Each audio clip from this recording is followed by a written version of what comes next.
Hello, everyone. Welcome to Switchcraft, the Fingerboard podcast. My name is Jana, and this time I have an actual special episode. This time I'm taking the Pride Month as a thing to do something that I wanted to do for quite a while. So this week I have a couple of people here who are also not only part of the fingerboard community, but also part of the LGBTQI plus community. And we're going to talk about how that relates to fingerboarding and all of that. Sadly, one of our guests, EJ, the fingerboard queen, couldn't join us, but I will try to mention a few things that she wrote me in advance if we come to these topics. So, thank you two for being here, because I have someone who I mentioned in tons of episodes already, who I've known for I don't know how long, known probably for more than 15 years and known off for probably 20. Fabian Schreiter, say hello if you want to. Hello, everyone.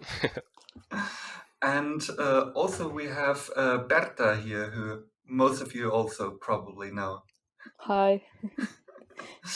Yeah, so I think first of all,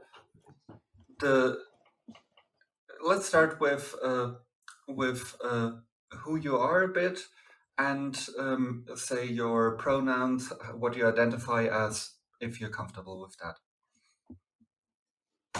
You go Who for will? Okay. As you already heard, my name is Fabi. Perhaps you know me by my nickname Afrobi. And yeah, I'm a 36-year-old web developer from Stuttgart, Germany. I'm fingerboarding for about 22 years now, I think. And the reason why I'm here today is that I'm gay. Yeah, that's the thing. So I'm Berta. I'm almost 25 years old, from Barcelona, and Barcelona in Spanish. And yeah, I'm a lesbian. Like, that's it. And I've been fingerboarding for like 11 years, I think. And to complete the introduction, I will chime in myself. I'm Jana, as most people probably know who listen to this. I've been fingerboarding on and off, and we'll get a bit to that later.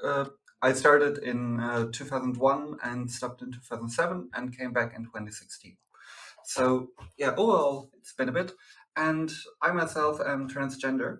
And also on top of that, pansexual, but more like, I mean, I've been in a straight relationship for like 5 years plus. So, but yeah, being in that space for so long and basically dealing with identity and everything my entire life, at some point you just don't give a shit anymore. And I feel like I approached that point.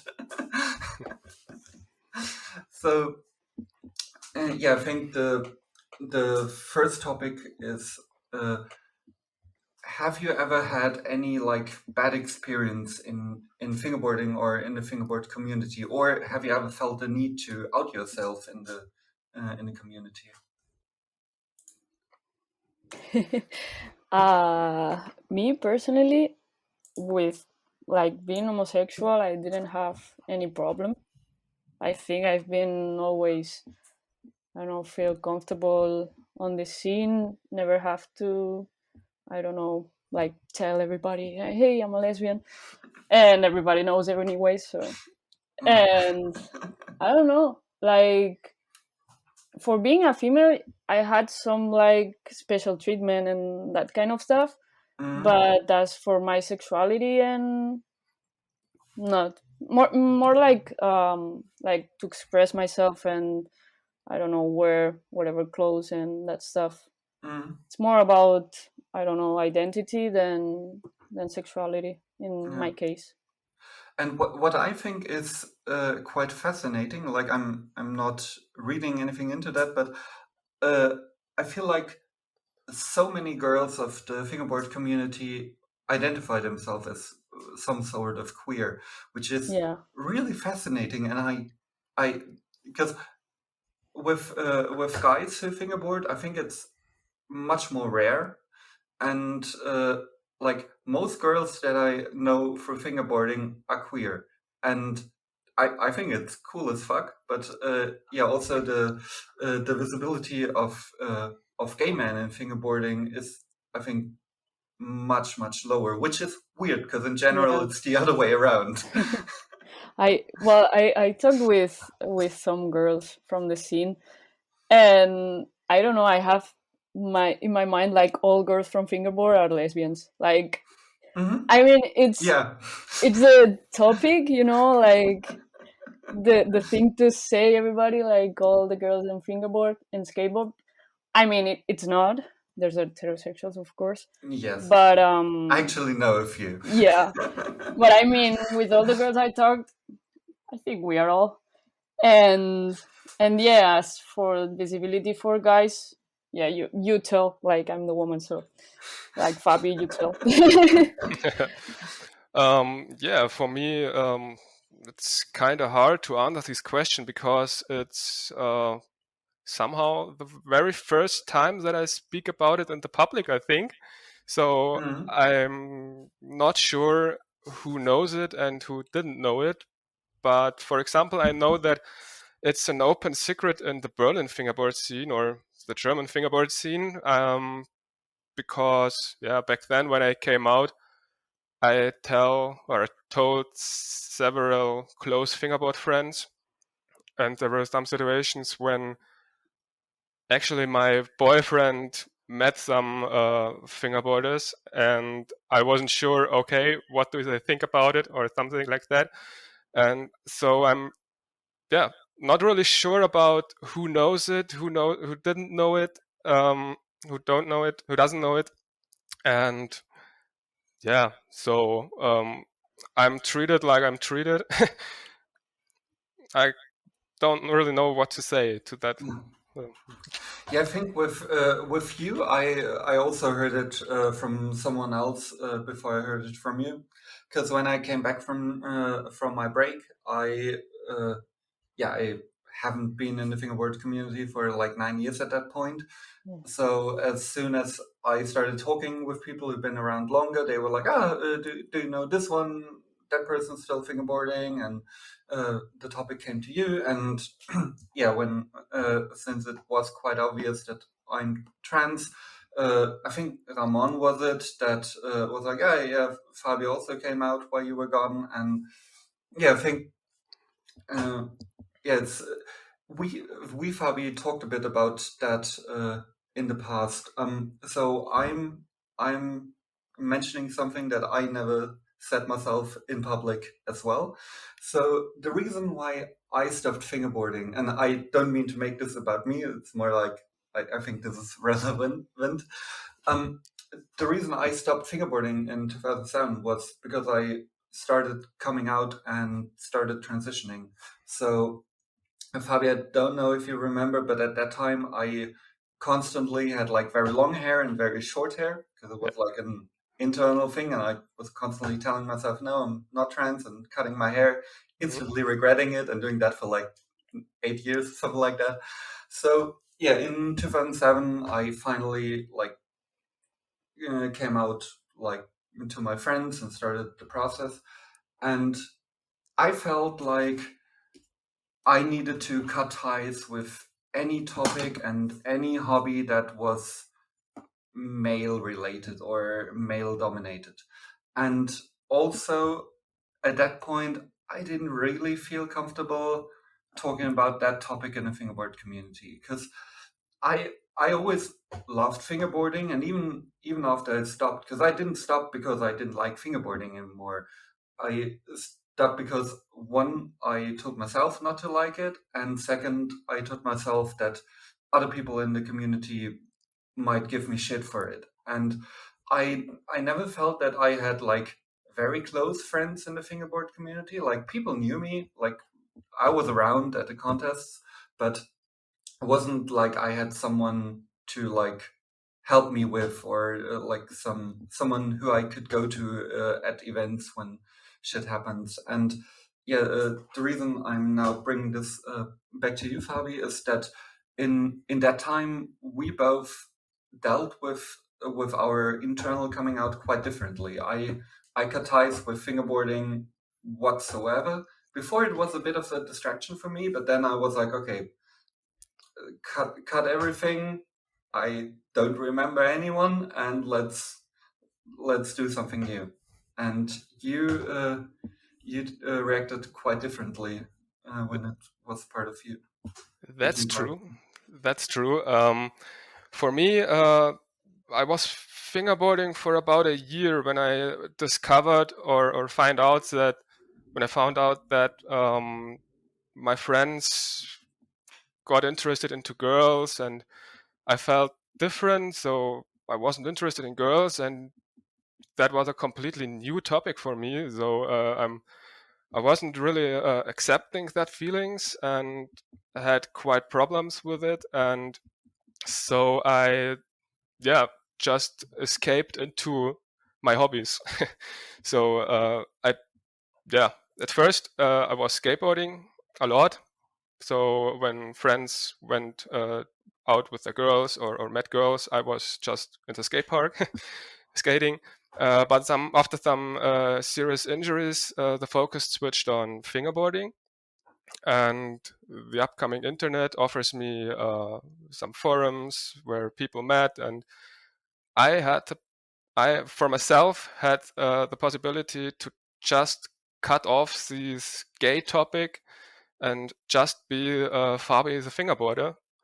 And so I put all my efforts into fingerboarding and were at home working on my skills, building ramps and building the forum and everything around that, and was just very, very active. And I don't think that I would have been such active when I wasn't gay. Yeah. Mm. Yeah, I kind of did that a bit similar when I came back, because I mean, like I mentioned, this is the first time I'm publicly speaking about me being trans, and because for me it was also something I mean, at my point I was just over it. Like, I've now been openly trans for nearly 15 years. Like, it's been a while, and so when I got back to fingerboarding, I just didn't really want to make that like a part of me, even though it is a part of me and is a part of who I was back then. Because people who knew me from back then might only know my dead name or my forum name and stuff like that. So I did tell some people, and I always have to, like, with that topic in general, I always have the policy, when someone asks me and they ask in a nice way, I'm willing to answer most of their question. But if someone meets me for the very first time and one of the first sentences that comes out of the mouth is related to that topic, I'm like, I don't know you. Fuck off. So, I feel like that is something that, because to me that happens quite a lot when I'm at the Etsy shop. Like, especially with younger kids, I get shit a lot of time, and even with older fingerboarders, there was someone who's very well known in the scene, who's not active at the moment, but was active and hung around at the shop quite a lot, and was in that circle. So apparently he had an issue with that, and I felt for years that he didn't like me and always treated me like shit, and I never knew why. And so these things happen, and I just want to take this opportunity to talk about the cool things that happen, and the cool thing that so many, like, for example, so many women are out in the community, or that that you two haven't had that bad of experiences in the scene. One thing that EJ also mentioned was that she always always feels like she's been treated different than others. Um, I think like she and Berta have been in the scene for quite a while. I think from the girls like you, Kata. I think Well, those Kata is those the legend. yeah. I mean, you three have all been around for ages, and yeah. EJ said that when her platform got bigger on Instagram, only then she started like getting shit from people and Yeah. yeah. So Yeah, I remember because I'm kind of I don't know, I don't like social media, like being mm, all day on the phone and posting. I've tried many times, and it I had my YouTube story there, but then I tried with Instagram, and so I don't know how is it works right now, how's this, and like you tell about that because I'm really offline. Like for being a girl, um people see you different, like maybe you can't do some tricks, and I don't know, I felt that special treatment the first years I went to Berlin, but after that it was all cool. But I remember the video from the battle with Mike Snyder. There's a lot which of is I think comments. your like most like that's the one everyone still talks about. Like Yeah. I've seen it and I haven't been around back then, but someone was like, you need to watch that one where a girl that no one knew before destroyed Mike in a battle. That one was crazy, and I remember like checking the video after that, and all the comments were like, I was long hair, I was 13, like I didn't have boobs, and everybody was like, "Are you a girl, a boy, or what the fuck? Where are your tits?" or something like that. It still happens. Like last time I went to Black River City and filmed the video when I was shaved all my hair. Mhm. Some guy posted like, "Is a boy or a girl?" And I get that myself a lot as yeah, well. Like there's still a comment on a Berlinwood post where I was like sweaty as fuck because it was hot and it was the ASI number 10 that I was organizing, so it was like super stressed and super sweaty from running around. And Timo took a photo of me and it looked like shit. And the comments yeah, are nasty, I and d- they're still here, like 3 years yeah. later. I don't understand. Like when I went to the, because now it's kind of stopped, but when I went to events and that stuff, I didn't feel that treatment, like all the bad comments on YouTube, now on Mhm. Instagram. Like I didn't see that. I felt like it was cool and comfortable. Yeah, like Yeah. being there, it was okay, and nobody was saying you nothing. As for special treatment on the competitions and that stuff, but just because there's 100 guys and you're one of the 5 girls that are Mm. on the event, so everybody is like, I don't know, have some expectations, and yeah. But I didn't understand why, like people on the, well, I mean, it always happens, like on the internet they put all the Yeah. hate, and then they show up to the event and they don't say anything. Yeah. And if someone says something one day, I think all the people around will tell that guy, "Yo, go fuck off," you know? Yes, I think so as well. And yeah, I also had much less of a problem at events. It's like for me, it's more the random like 13, 14-year-old kid coming into the shop, and I mean, we've all been 13, like Yeah, yeah. Those times were like, ah, the dark ages. yeah. And I It's mean, you're experimenting and just trying yeah, to see what's happening in the world. yeah. So, but it's not comfortable to feel that way and to be treated that way. I'm I'm sad you sometimes feel that.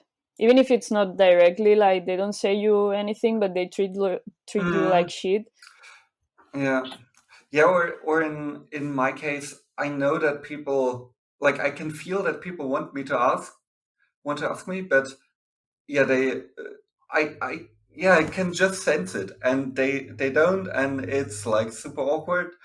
And yeah, then later on, I hear from a good friend, what should I do if someone asks me? And I'm like, well, I know exactly who asked you, and yeah, tell him to talk to me. But yeah, it's definitely a difficult thing. Do you feel like there should, or do you feel like there can be something done to make this better in the community, to make the online community much more like the offline community, and get much more of the everyone having fun vibe, and much less the I hate you and you suck vibe? What can we do to make the online community better? One thing we could do is to be visible. To just be visible. Yes. I think it's strange to hear that from a fingerboarder who was in his closet for about 20 years. But yeah, I think for me it was a process to realize, to accept, and finally to come out now. And I think this process shouldn't have taken 20 years. I had the feeling that I'm the only one for several years, and of course, from time to time there were some girls who, oh no, stop, I'm sorry. No worries. Oh, it's a strange topic, just not right now.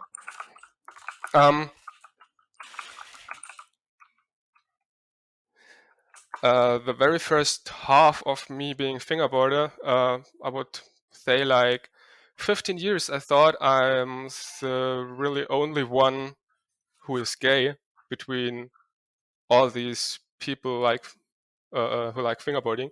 And so the first time when I found out there are other people was when I met you, Jana.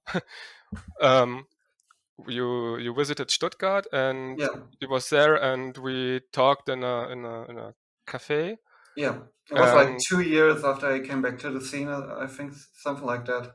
Yeah, and we talked a lot, and this conversation helped me a lot to understand, oh, there are other people from the LGBTQI scene in the fingerboard scene. And later, there was sometimes later, when Fast Fingers was over, so the last Fast Fingers, we talked again, and somehow it came to the topic, oh, queer fingerboarders, etc. And you told me that there are several people. Yes, but let's.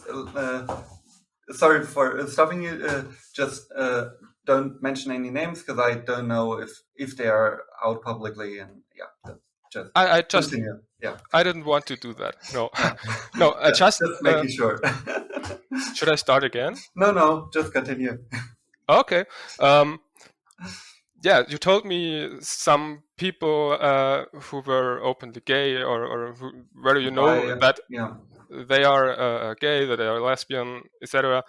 And that moment, I realized, okay, perhaps I'm not the only one, or we are not we both are not the only ones. And yeah, it helped me a lot. And yeah, long story short, I think it would be very, very important, or it is very important, to show new people on the scene that they're not alone, that it's okay to be a fingerboarder and to be gay, it's okay to be a fingerboarder and to be a lesbian, or transgender, or bisexual, pansexual, I don't know, intersexual. It's completely okay who you are, and you're always welcome in the fingerboard scene. Absolutely, I can't agree with that more. Yeah, I had a similar thing of like feeling I'm the only one until I got in contact with Savannah, a sitting duck, who's been out as trans for quite some time as well. And yeah, that also helped me in now seeing like more and more people. And I think the reason why you felt so alone and why I felt so alone, especially back then when I decided to quit rather than transition in the fingerboard community, because I did that in another hobby. Like I kept playing Magic the Gathering and transitioned on there as well, which is also a male dominated scene. But for some reason I felt much more comfortable there. They were just like a bunch of nerds, and with the fingerboard scene it was always like so many people like partying all the time, taking any drugs they want to. I mean, you do you. I don't care what you take and what you don't, but it was much more the like party and cool and skating and having fun and vibe, and not really the accepting someone else for being who they are vibe.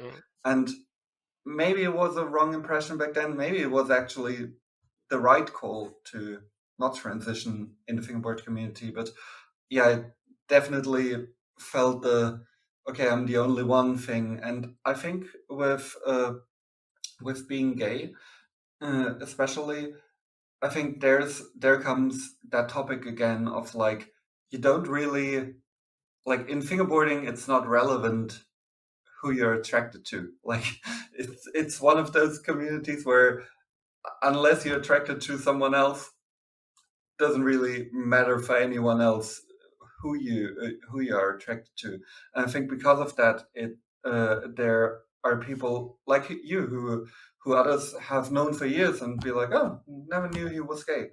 And uh, because of that, I think other people might also think that they're alone because for them it's the same way. And yeah, it just never comes up unless they come to an event with their partner. I feel like we should have I don't know how to say it. Wait. Like I feel this talk we should have talked before at Last Fast Fingers. Like I had this same chat with all people, and you guys talked like you too, and I felt like I chatted with some other friends around, and I met new people. Like yeah, Last Fast Fingers was like this. We should have had meet like all together Yeah. and had this chat before. Yeah, and it's also sometimes weird to bring that up because when I meet someone who's also part of the LGBTQI plus community in the fingerboard scene, I'm like I don't really want to make fuss about it because that's how I want to be treated. But on the same way, it's like, hey, we're like we're both like we have something in common in the scene where most of us or most people here don't have this in common with us. So it's a weird thing of like approaching someone because of it, but also don't wanting to approach them because of that. Yeah. Because I mean, Berta, you and I, we've been at events together. We talk, but we never like we were like super close. And I never had the feeling of, hey, let's talk to her about her being gay, like because that just wasn't a topic. And I much rather talk with you about you beating Mike at the Battle at the Herricks. Like it's always the same conversation every time. Yeah, or some other fingerboard thing. Yeah, yes. I feel like it didn't happen at that time, like talking with you about this topic, but maybe like I had it with other people, and maybe we could have it sometime. We're having it now, but it wasn't the moment to have it that time at Fast Fingers. But I remember like, well, last year with all the events, I had this chat with some people at Fast Fingers, met them.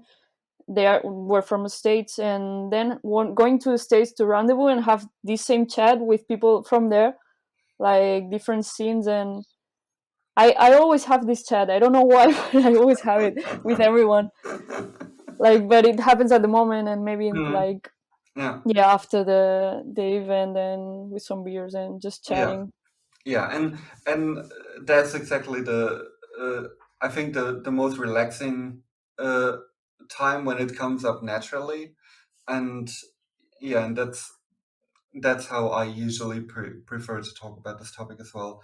And just because you mentioned people from the States, I just want to say that I would have loved to have people from the States on as well, and maybe even have more people on. But it's super difficult making 4 schedules of 4 Yeah. people work. I mean, we only found 3 people to have the same time to have time at the same time, and yeah, then factoring it in like an 8-hour time difference makes things much more complicated. So I said, okay, let's stick to Europe and stick to people who I know are out and don't. Yeah, because there are some people where think they might be one of us, but yeah, I never talked to them about it and didn't want to approach them and be like, hey, am I right? And also, do you want to talk about this? So yeah. Yeah, and I think it changes a lot the scene here in Europe. Like I felt they have in the States more stories to tell. As in my case, like I'm comfortable on the scene in Europe with being who I am, and I like having this chat. Back in the days, I talked with a few, and they told me like it's kind of different there. So it would be so interesting to have them like and having a chat and see how it goes. I mean, we're like if we are all connected in Instagram anyway, but I feel like there's a bubble. Like I mean, it's the ocean between. So Yeah. and they have yeah. I think it's kind of different. Like Yeah. on person like events. I think Yeah. and there's more kids. So Yeah. And I think it's like especially with this topic, it's much easier to talk about this with someone you've met in person rather than someone you yeah, just know absolutely. online. And I mean, I have friends in the fingerboard community from outside Europe that are openly gay as well, so I don't think they will mind me mentioning their names. For example, I talked with Annie and Jan about it a few times. I talked with Maria quite a lot from the States, and yeah, we this topic came up, but we talked before that. Like we were friends and hanging out before that this topic came up, and I think that's something that is easier when you have if you at least know each other in person before. I think this is as far as as me personally, this is already like the end of this part of the conversation. Like, if you have anything more to add, because I think we're all on the same page of it's not too bad in person. There are like the odd weird comments, especially with me as discussed, but overall in person it's mostly relaxed, and I think like you said that it has a lot to do with a lot of us being older and hanging out with people our age. Like Fabi and I are pretty much the same age. He's like 3 years older than I am. And when we hang out at events, it's usually like a bunch of other people in our age group. And we like I rarely go talk to the 13-year-old kid over there because Yeah. not I mean, really. if it was me back in the days, I was like, yo, I'm fingerboarding. I'm not thinking about my sexuality, you know? Yeah, I'm just leave it alone. that as well. But Yeah. yeah, like even just talking to people in general and getting to know people, like we usually gravitate to people who are like more like-minded and Yeah. more relaxed. So those are the people we get to hang out with at events. So when they happen again, hopefully not Yeah. too far in the future. Yeah. Next time. Next Yeah. year, maybe. So I think the takeaway for the online thing is be more visible. And Yeah. I mean, I like recently I made a post in my story about me being trans for the first time, which felt weird, but I was like, yeah. And that was where the idea came from to actually make this an episode. So yeah, I think the being more visible thing, but also with being visible, it's always the thing. If you don't feel comfortable doing that, you don't have to. Like Yeah. Fabi did, or Fabi said, it's a process. It takes a bit, and yeah, if you don't feel like making a statement publicly or talking to people about it, then don't. But I think we just have to make sure, or we want to make sure that this is a community where we accept everyone, and yeah, it's all about fingerboarding. And maybe we don't accept people who write with 3 fingers, and but that's Yeah. but even that is negotiable. So yeah, I think I'll now transition into something that I like to do with all of my guests, called rapid fire. Even though, as I say all the time, this isn't anything but rapid. Like, this isn't rapid at all. So yeah, I will ask a line of questions, and let's just say, for logistic reasons, Fabi goes first, Berta goes second on each questions, or we can do alternating. Let's do alternating. It's more fun. So Fabi and Berta alternating. Okay. Okay. Who starts? We'll try to coordinate. Yeah, I just say Fabi starts, and if you spend a bit longer on one of those questions, that's okay. But the idea is to go through them rather quickly. So, Fabi, what's your favorite wheels? My favorite wheels are oak wheels. Not the ones with your name on it. No. The ones with my name on it officially didn't exist anymore. So yeah, that's it. I mean, I still have one. Like I said. Yeah. I can say I wrote Winkler wheels for almost my whole fingerboard life, but when I started fingerboarding more actively again back in 2019, I got my first oak bowls because I wanted wheels I can shred outdoors with, and I fell in love with these wheels, and now I have like 10 sets, I think. Nice. I don't know, but yeah, I just love the feeling of oak wheels. Yeah. Better. What about you?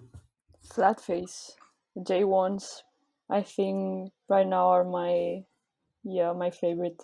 And I think the J material is very close to a urethane wheel, like a oak. Yeah. Sorry. Yeah. No, I've been like riding Winkler wheels for the first 5 years or so, and after that, after trying flat face, I stayed on flat face. Not really changing setups and wheels and trying new things. Like, I stay with same setup for like 2 years. So yeah, I can't even keep the same setup for like a month. I just can't understand that.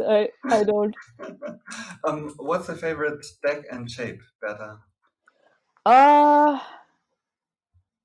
It's kind of hard to tell between low pro and unique right now, and not really wide. Maybe 32. Not much. 31, 32 millimeters, and yeah, that's it. Fabi. Yeah, for me it's of course Berlin wood, and yeah, I wrote it almost the whole time I've been fingerboarding. There were some episodes like the shortboard episode or the pain deck episode. I don't know if you remember that bowl-shaped boards with a very steep tail and nose, and yeah. But I do have my shortwood on my wall, but pain I don't remember. When you wanted to put a paint deck on your wall, you need very, very long nails because tail and nose are so steep. Yeah.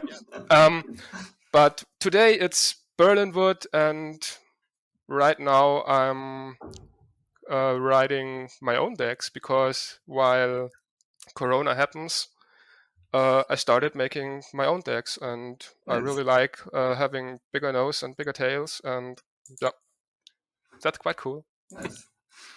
Fabi, favorite trick on an obstacle? Favorite trick on an obstacle, I would say for a long time it was switch kickflip backtail, but now it's switch hard flip backtail or switch big spin backtail. Backtail for sure, yeah. I would say Bob shove it, nose manual or nose grind, and nollie flip out. That's a nice. I always do that. So. What's your favorite trick on flat? Don't know right now. I mean, what's it's the always first fun to do kick flips. What's the first trick you do when you pick up your fingerboard? A kick flip. Always. Fabi? Team nollie flip. Yeah, same. It's the first trick I do when I pick up my board. What's your favorite song right now, Fabi? Oh, that's a difficult question because it changes a lot. But right now, I'm listening a lot to lo-fi beats, and I think I don't have that one song, but you should definitely check out the artist Purple Cat. Purple with 2R. It's really chill and slow and relaxing. You can do what you want next to hearing it, yeah. Sounds like the opposite of my music. Of course, I think so, yeah. Berta? Really like R&B and some of hip hop. I don't know. Like favorite artist right now, K Tornado. Or favorite song? Just J Prince in the morning. Just good vibes, like to start the day. Yeah, I think as pretty much every time I never heard any of the songs. Yeah, for me currently it's Lord of the Lost, for They Don't Know What They Do, from the latest album. Yeah, it's a like goth metal screaming thing. It's been a long time since I don't hear metal. Yeah, no, Cool. I used to be very much into the goth scene, and this is like the first new album of a goth band that I actually like. Yeah. Outdoor or indoor fingerboarding, Berta? Black River Park outside. So so it's indoor but outdoors. Fabi? Okay. I, to be honest, couldn't choose one thing because I really enjoy fingerboarding inside at my desk, just having one obstacle or just flat or something like that. But when you have that all the time, somewhere you want to get new spots, and of course when you have friends with you, going outside, just discovering your city, finding spots, rough spots or clean spots or something like that, it could be really creative and inspiring. Yeah. And you mentioned the crucial part for me, having friends with you, because I hate fingerboarding outside alone. But as long as I have at least one other person with me, I feel totally fine. Yeah, same. And as when you mentioned the switching up or something getting stale if you have your spot at home, I mean, I can always recommend building something that you can change up as much as you like, and just building a modular park. But yeah, like I just did that, and it takes ages. I'm still not done. It's been like 3 months. I would start right now, but the problem is the space. I don't have space to build up a table. Yeah. So yeah. Yeah. Concrete, wood, or granite? Fabi? Once again, please. Concrete, wood, or granite? I would say wood is like 2005, and today it's like it's a hard decision between the other both, but I think granite is just more durable. Okay. So I would just put both on my table and write both, and yeah, I'm totally fine with both. Yeah. I'm going with concrete. Yeah, it's my choice as well. For the next question, I think I know the answer of Fabi. Berta, nollie, switch, regular, or fakie? I would like fakie, but I mean, going regular it's easier, so. But I love fakie tricks. Like fakie lines are my favorite. Yeah. I don't like fakie. It's my least favorite stance. I mean, I try. It looks good on other people, not me, but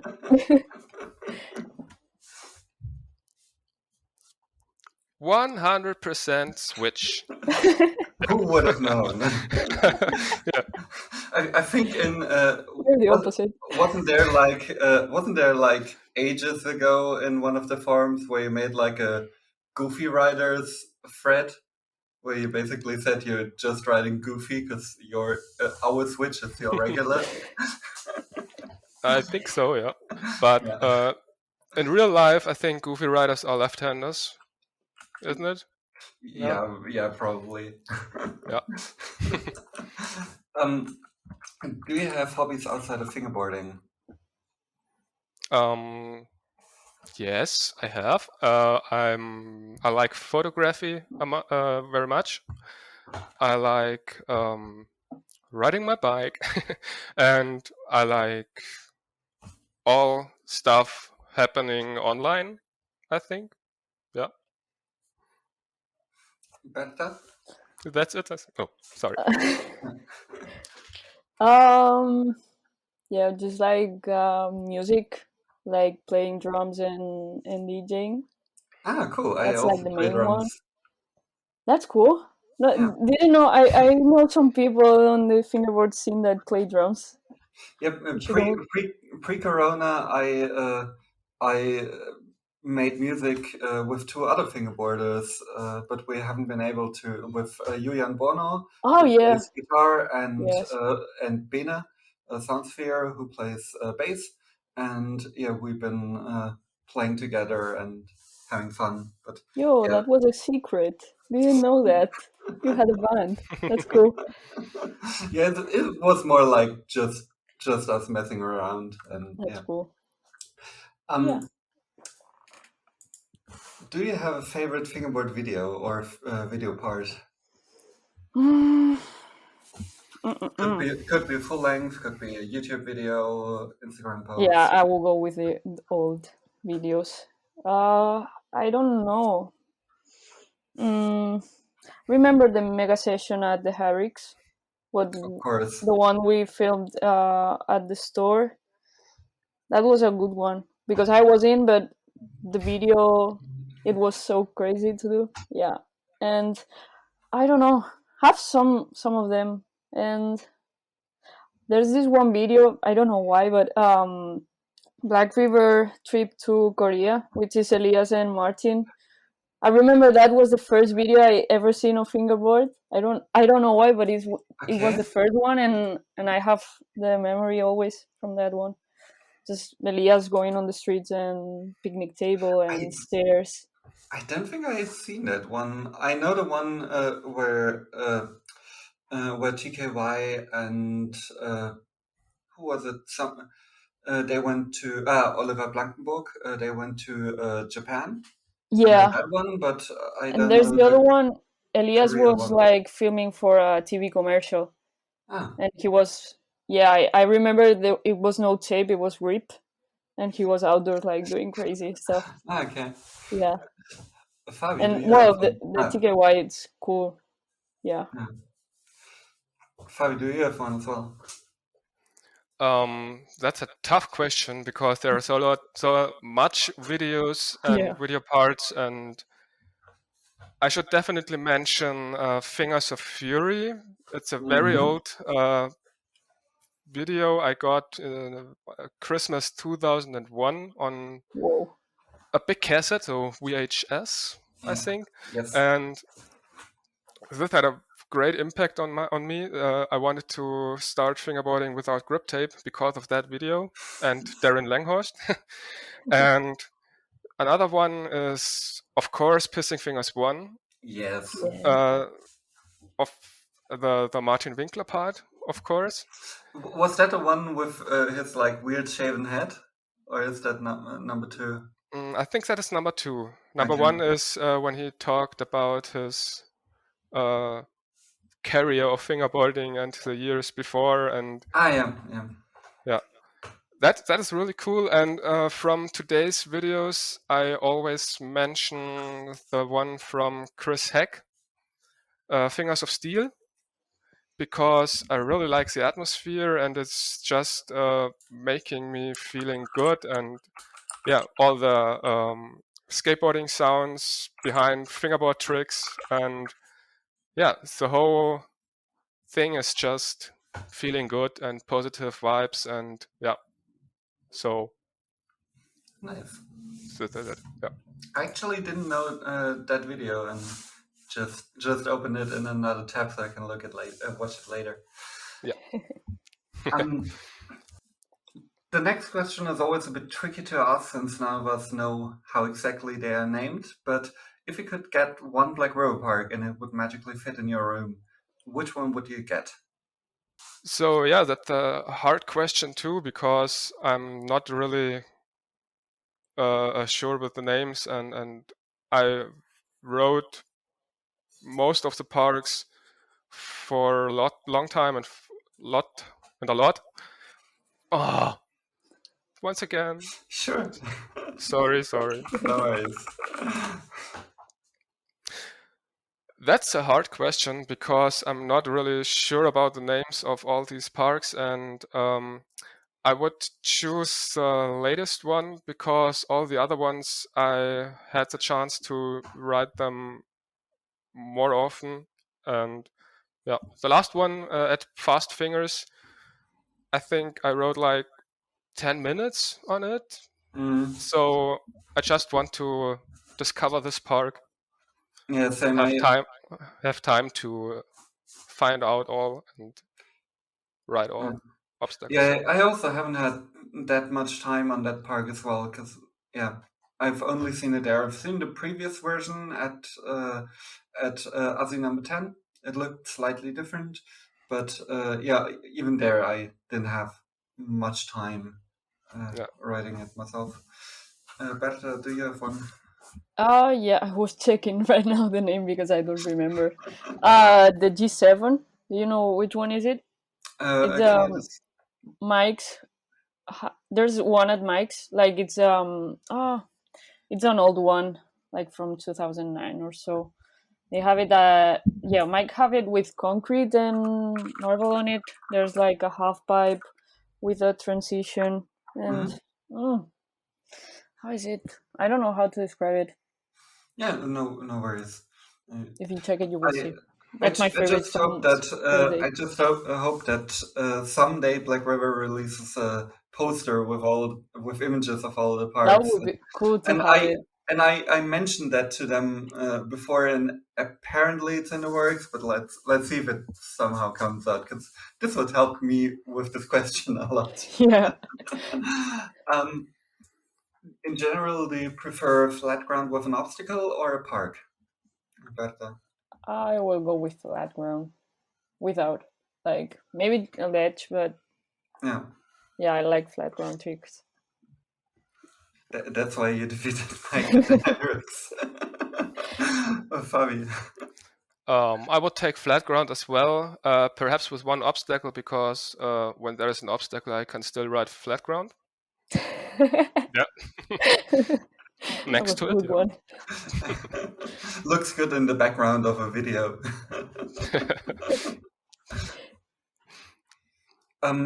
Heel flip or kick flip? Oh, Kick.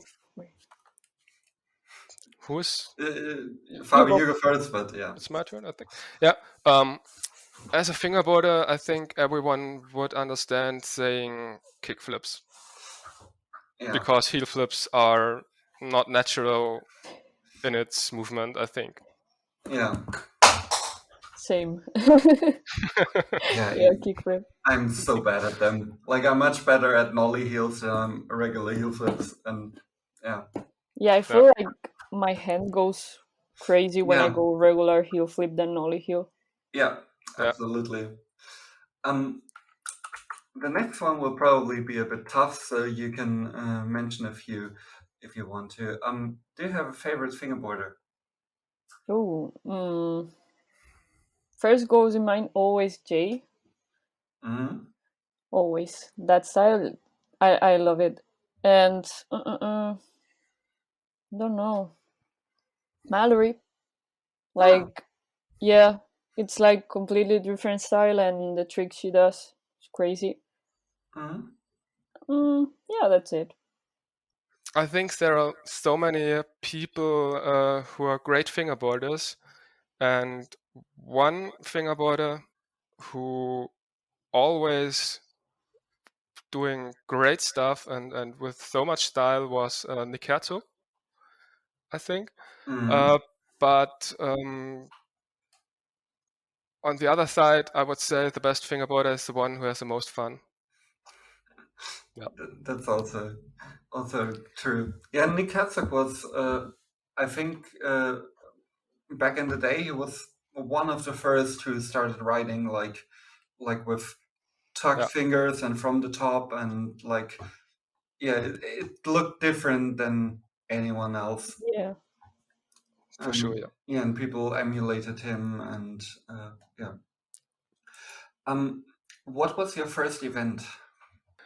I think my first event was Freaky Fingers 1 in Nuremberg.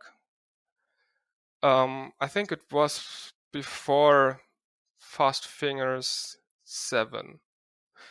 I think Freaky Fingers was in February of 2004, and Fast Fingers was in May of 2004, I think. So yeah, these were the both bigger events I attend, first bigger events, and smaller events I really don't know. Yeah, for me, it was the same time, like 2004, the German Championship in Freiburg, and then the Fast Fingers number 7, which was also my first Fast Fingers. Better, what was it for you? For me, it was here in Barcelona in 2009. There was this company called Finger Park. They made all the events around the city and in Barcelona, like main time. And after that, Black River came here, and with Shen Company, they did the whole Gold Finger. It was like the main event back in the days. And yeah, and outside Spain, it was Bata de Harrods too. Nice.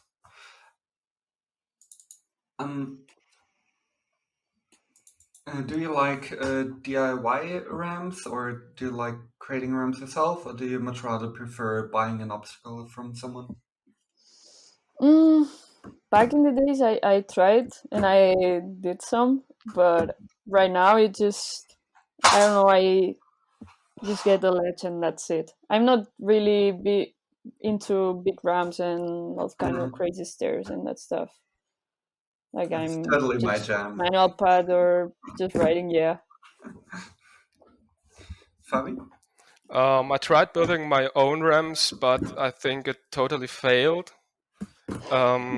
Same. I think my first park is now in Asi Berlin store, Yes. the Afrobi park, and you made it just 1000% better than it was in the beginning. Yeah, Nolly did that. Shout out to Nolly. Yeah. Yeah. And huge shout outs to Nolly for this work he has done, because when I first built that park, I needed cardboards to just ride my fingerboard, because the material was such a rough thing. I couldn't ride my fingerboard very well on it. Yeah. But back to your question, there are so many cool ramps popping up in the scene from so many cool guys, and so yeah, I just like riding every single one of them, and so I think it's the board one. Yeah. And I like DIYing. I much rather ride a weird crooked ledge I built myself rather than buying something. Yeah. What's your favorite food, Fabi? Favorite food? I like Italian food. I like pasta. I like pizza, and of course I like burgers. And that's it, I think. Well, I would go with national food, paella. Just I love rice. But one thing I miss a lot is currywurst. You know, oh damn, that sauce! It's I so know. crazy. I tried to do it at home. It's been so long since I don't try the original one. Yeah, for me it's currently Knödel. It's a German thing, and I'm making them tomorrow as well. That's why they pop to my head. Yeah. Are you interested in skateboarding, or were you interested in skateboarding? And if so, do you have a favorite skateboarder? I'm trying right now to skate bowls. So yes, I'm into it. Not like watching a lot of videos and that stuff, just going and hang out at the skate park. And favorite skateboarder? I don't know. Back in the days when I was like going, well, they made X Games here. I went and see Chris Cole. Yeah, right now I don't know. Have to check again, but yeah. Fabi? I started skateboarding on the same day when I started fingerboarding. That's cool. So at first skateboarding was the main thing, and fingerboarding was a small sidekick of skateboarding. But after several injuries, serious injuries, like a torn ligament and stuff like that, yeah, I kind of stopped skateboarding. I started once or a second times again, but yeah, I was afraid of jumping from high obstacles or something like that, and so today I like fingerboarding more. And favorite skateboarders, I would say people like Louis Barletta, Jerry Sue, back in the days, Man Down Army, Tilt Mode, Man Down Army, yeah. And of course Rodney Mullen. I met him once at the Bright trade show in Frankfurt, and I give him my fingerboard. Cool. Whoa. Yeah, and he wanted an autograph on the fingerboard because he discovered me on the graphics. So yeah, that was really, really crazy. Cool. And I think that's a very cool thing to have Rodney Mullen ask you for an autograph. Yeah, it was the worst autograph I ever gave because my hands were shaking, and yeah. I can imagine. Yeah. Loose or tight trucks, or medium? And everyone says medium. I would say medium to loose. Yeah, I don't like really loose trucks, like just removing the bushings. The bushings, yeah.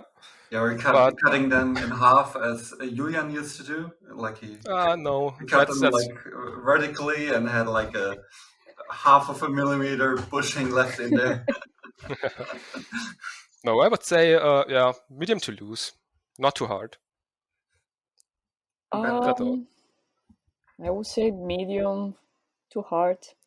I just ride TKY bushings, so the blue ones. Yeah. I stay on it for 10 years. Yep. What was your last personal NBD? So the last trick you tried that you never done before? Or that you were stoked on? Just trying to do every grind with an ollie heel or switch heel. Just, yeah, it's been 5 years trying to say, but I just can't grind with an ollie heel. So I think yesterday I landed a nollie heel frontside Smith grind for the first time. And of course, when we had our last Fingerboard.de forum hangout, we played a little skate, and there somehow I think you did a pop shove it, a 270 pop shove it nose slide. Yeah, 270 back nose. Yeah. And I tried it switch, and somehow I managed to land this one. And yeah, that was never been done before, I think. Nice. Yeah, I actually also landed a nollie heel trick a couple of days ago. I landed for the first time a nollie heel front nose blunt, which was Nice. super uncomfortable, but it was perfect on film. So I'm stoked on that. Do you prefer to have one setup or multiple setups? Yeah, I have several setups here, but I only ride one of them because I always have to learn riding again, because I'm not the one who can take every board and is just fine with it. Yeah. I think that's pretty much me. Like I have so many setups. I think I'm at 12 currently. One truck broke, so it's 11 and a half. But yeah. But I also have like 3 main setups, but one main setups, and the other one I'm like breaking in for when that setup is done. Because a couple of days ago the wheels shattered, and yeah, I'm getting used to new wheels on my main setup. What's your most hated trick in a game of skate? I didn't answer. Oh, sorry. It's okay. Because I knew your answer. Sorry. No problem. I only have I have 2, but I only use one, and I don't change it. Yeah, for same as Fabi, like I can't ride every time a new setup and don't get used to it. Like it's impossible for me. And I ride it for a year, 2 years, or maybe 3. So, and the other one, it's just if I lose I don't know where my setup is right now. So yeah, I have the other setup for that moment. I always have it on the desk, but yep.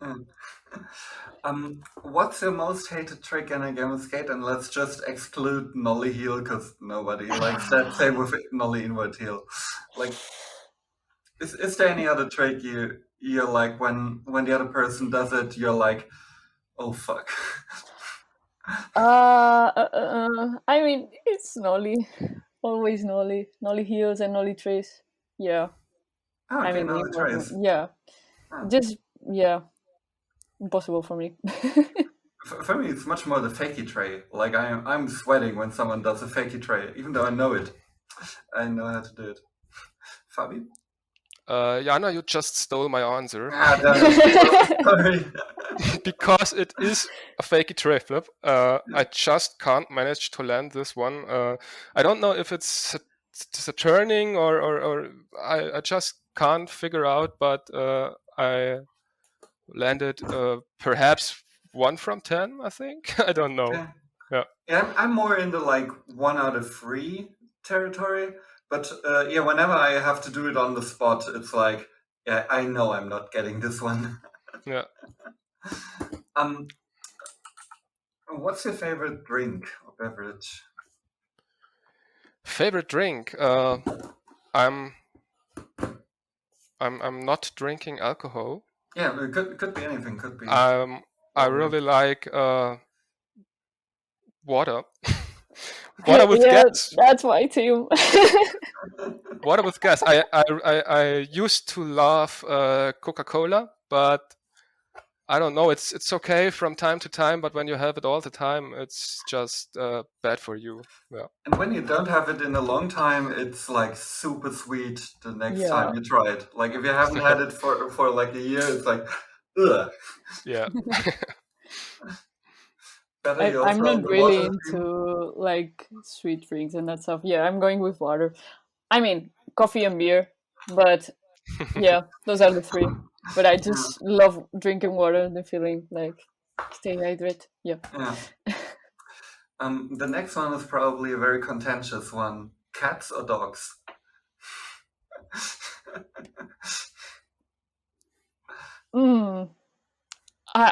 Yeah, I don't know. Right now, I'm just in the middle. I've been thinking about this answer like for months now, but I'm going with cats. Fabi? I think I'm going with cats too because yeah, you can't leave them alone. Yeah. That's it. I'm currently wishing I had a cat because I have a mouse somewhere in this room and we can't seem to trap it. So yeah, a cat would be perfect. But I grew to be allergic to cats, even though I had cats for Oh, my last cat grew to be 19. She got born in my brother's bed in our room. We had her mother. Like I had cats forever, and suddenly I became allergic. Yeah. fuck. Do you have any sponsors? Yes, I have any sponsors. There is Black River Rams, and there is Berlinwood. There kind of used to be Winkler Wheels. I'm not really sure about the status. Yeah, And no one really is. and I'm sponsored with Lifestyle by Gripskin. Yeah, that's it. Yeah. I'm I'm not active in doing stuff. I just show up to events, but um, I mean low pro, unique, flat face, and Black River. Yes, that's quite a good lineup. I mean, all friends. Like, Yeah, don't feel yeah. like a sponsor, more like just hanging out. Yeah. More like bro flow. Like, Yeah. Do you have a favorite Instagram account that you like to see content of? Like something that it doesn't have to be fingerboarding, could be anything. I'm not really into Instagram, so. Or let's say YouTube or whatever. Yeah, I mean, it's the main one I use, but as for free time, I check girls read. You know, the Instagram skateboard girls account. Yeah, that's my main thing right now. Fabi? I don't think that I can answer this question because there is simply no Instagram account who came to my mind since you asked this question. Yeah. Yeah, no worries. I'm sorry. That's totally fine as well. And the very last question: do you have a favorite overall company in fingerboarding? I'm very thankful to Black River for all the things that happened in the last years. I used to work for them for 1.5 years, and at this time was just filled with so many positive vibes and events and experiences. So I just have to say Black River is one of my favorite companies. And I would mention Berlinwood too, because Timo Lieben is one of the most nicest guys I ever met in fingerboarding. Absolutely. And yeah. That's it. Yeah. Yeah, he's such a nice guy. Like you can't overstate that. Like for sure. Yeah. Yeah. I will go for my first sponsor I ever had, which is Shen Company. Don't know if you know them. I do. I think they quit in 2014 or something like that, but it was like the main brand in Spain that made all the scene in Barcelona happen, and they collab with Black River a lot of times, and they had like a big relationship with Timo and other people from Germany. Shane Company was like the brand that expressed to me, or I feel comfortable around, and made me feel like it was a family and a friendship, and not like a sponsor thing. And after that, all the sponsor I have now, they feel like the same. Like we're all friends with Andre from Low Pro, with Mallory from Unique, with Black River. Feels like a family every time I go there, and Flatface going to Rendezvous and that stuff. But I choose Shen Company for sure. They're like the legend. I think Timo can't agree with me. I have this big Nice. feeling inside for Shen Company. Nice. Yeah. Yeah, that's a really cool shout out, because I don't think too many people knew about them, because I heard about them, and and I probably have heard Timo talk about them, but they quit before I came back into the scene. Yeah, they quit when it started. Yeah, I think they went to battle at the Harrigs a few times, and then they quit because of like economic situation and that stuff. Yeah. But they are my reference in Fingerboard, like to be on Fingerboard and who I want to be, like being a good person and just a community. Yeah, had a lot of love for them. Nice. So yeah, I think this is also where we wrap it up. So yeah, do you have any last things you want to say, or any last shout outs or anything like that? Like a conclusion from all we talked. I think we have like a really good scene, like talking in real life events and that stuff, letting apart all the Instagram and shit. I think like all the people will try to like include you and be part of the community. And if you are an asshole, you will be kicked out. I hope so. I really, I don't know, feel that vibe when I go everywhere, at least in Europe. And yeah, I just feel, and I want that in the internet, it's not that, that they're inclusive and don't talk shit on, well, I mean, it will always be assholes around the internet. Exactly. It's this way. But yeah, I'm proud of the community, like in general. I'm really proud of what we are, and I mean, we can talk about it every time, next time we see each other. Yeah. And get together and do some stuff. Yeah. Fabi, do you have any last words?